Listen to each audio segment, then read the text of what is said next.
All right, today we're working on a 2013 Ducati 848 EVO. Yes, it's motorcycle season starting up.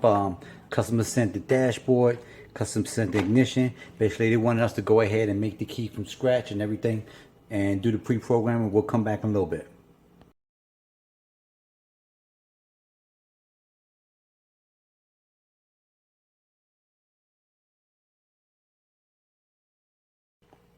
All right, this puppy is done. Key 1, nice and smooth. Key 2. This is what you want to see. You want to see that steering bolt go out, in and out. That means this is a complete key, fully functional. Both of these keys are programmed. You want to know how I know? Took a picture of my screen. It recognizes one of those keys as key number 1, and it recognizes the other key as key number 2. So if you need my help, give me a call or go to the website www.acmlocksmithgroup.com. If you like our content, just hit a like and follow us, and you'll be notified every time we post something. Thank you.